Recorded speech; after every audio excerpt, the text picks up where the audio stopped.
बिस्मिल्लाहिर्रहमानिर्रहीम। अस्सलामुअलैकुम viewers, welcome back to my channel maths lectures by M Rahman. Viewers, आज की वीडियो उन लोगों के लिए बहुत इम्पॉर्टेंट है जो पीपीएससी लेक्चरर की पोस्ट पे अप्लाई करना चाहते हैं, क्योंकि इस वीडियो में हम पीपीएससी लेक्चरर की पोस्ट पे अप्लाई करने के लिए एलिजिबिलिटी क्राइटेरिया को डिस्कस करेंगे। इसके अलावा पेपर पैटर्न को डिस्कस करेंगे, हम टेस्ट के लिए अप्लाई कैसे करते हैं और किन किन जगह पे टेस्ट और इंटरव्यू कंडक्ट होते हैं, इन सब को डिटेल में डिस्कस करेंगे। और सबसे इम्पॉर्टेंट बात, हम ये डिस्कस करेंगे कि पीपीएससी लेक्चरर की पोस्ट के लिए हमारे पास कितने चांसेस होते हैं, ठीक है, और हमें कैसे पता चलता है कि हमारा चांस ज़ाया हो गया है या नहीं हुआ, ठीक है। और इसके अलावा ये डिस्कस करेंगे कि ओवर एज होने तक कितनी बार पीपीएससी की पोस्ट आती हैं, ठीक है। और हम अगर इस खौफ से टेस्ट नहीं देते कि हमारा चांस ज़ाया हो जाएगा, ये बात कैसी है। तो चलें स्टार्ट करते हैं वीडियो। सबसे पहले व्यूअर्स, आपको पता होना चाहिए कि पीपीएससी लेक्चरर की ये जो जॉब्स आती हैं, इनका स्केल 17 होता है। अब हम एलिजिबिलिटी क्राइटेरिया में सबसे पहले जेंडर की बात कर लेते हैं।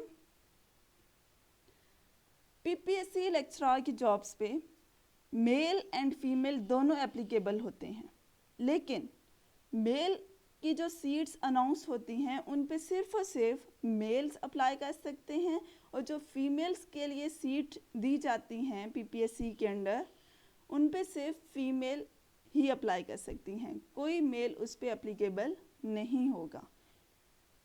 Domicile, Punjab public service commission की जॉब्स के लिए वही कैंडिडेट्स एप्लीकेबल होंगे जिनके पास डोमिसाइल पंजाब का हो या वो पंजाब का परमानेंट रेजिडेंट हो। नाउ एज लिमिट की बात कर लेते हैं। पीपीएससी ने अपना एक क्राइटेरिया बनाया हुआ है, उसके अकॉर्डिंग जिन मेल कैंडिडेट्स की एज 21 to 28 ईयर्स होगी वो अप्लाई कर सकते हैं, ठीक है। इससे कम वाले अप्लाई नहीं कर सकते। अपर एज रिलैक्सेशन हमारे पास 5 ईयर्स की होती है मेल के लिए।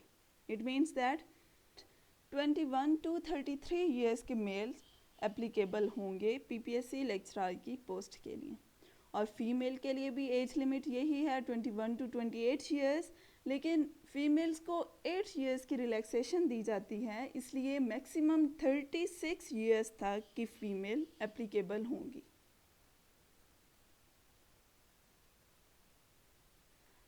अब व्यूअर्स, हमने ये कैसे देखना है कि किस डेट तक हमारी एज इस रेंज में आनी चाहिए, 21 to 33 या 21 to 36 ईयर्स। तो इसके लिए जब पीपीएससी का ऐड आता है पीपीएससी की वेबसाइट पे या न्यूज़पेपर में, तो वहाँ पे अप्लाई की डेट लिखी होती है कि आप इस डेट तक अप्लाई कर सकते हैं, ठीक है। तो उसी डेट को हमने रेफरेंस मानना है, रेफरेंस पॉइंट, ठीक है। यानी कि अगर वो कह लें कि 31 अगस्त तक आप अप्लाई कर सकते हैं, तो आपकी एज 31 अगस्त तक उस रेंज में आनी चाहिए। अगर एक दिन भी आगे ज़्यादा हो गई तो आप एप्लीकेबल नहीं होंगे। इसी तरह से एमए एमएससी के रिज़ल्ट के लिए भी यही क्राइटेरिया है। आप तभी पीपीएससी की पोस्ट पे अप्लाई कर सकते हैं अगर आपकी मास्टर डिग्री डेडलाइन से पहले की डेट हो। अब हम एजुकेशनल क्वालिफिकेशन देख लेते हैं।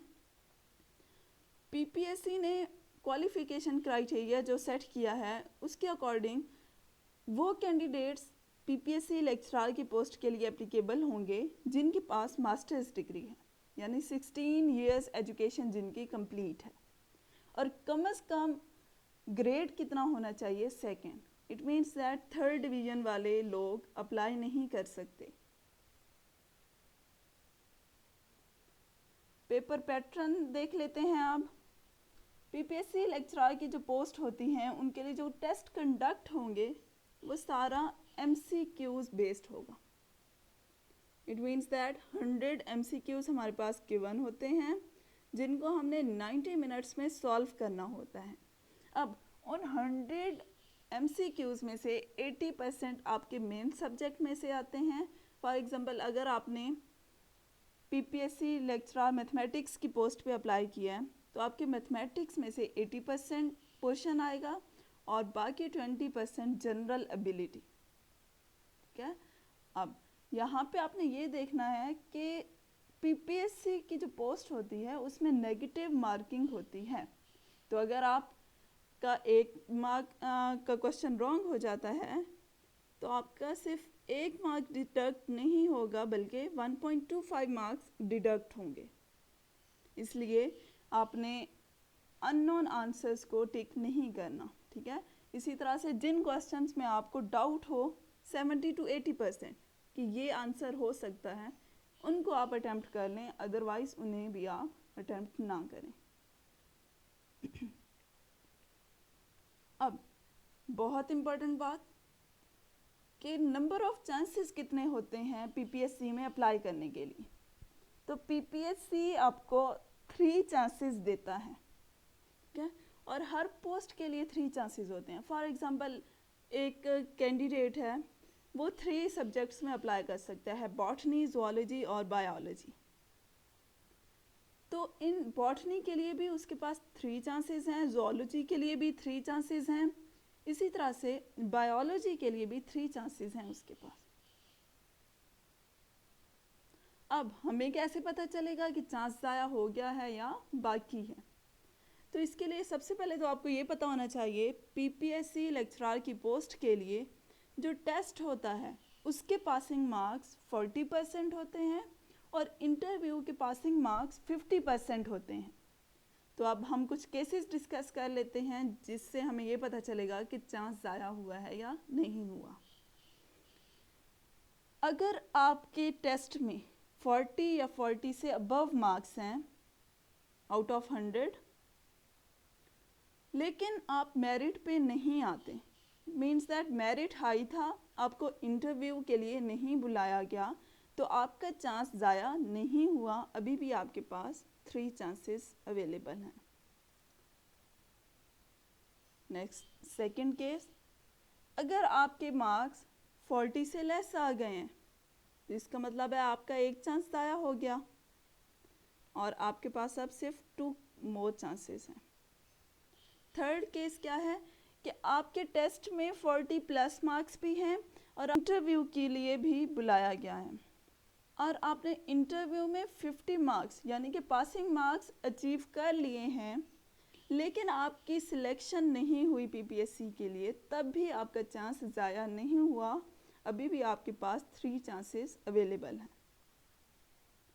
नेक्स्ट केस क्या है कि आपको इंटरव्यू की कॉल तो आ गई लेकिन इंटरव्यू आपने क्वालिफाई नहीं किया। इट मीन्स दैट आपके 50% से लेस मार्क्स आए हैं तो आपका 1 चांस ज़ाया हो जाएगा, अब सिर्फ आपके पास 2 चांसेस हैं।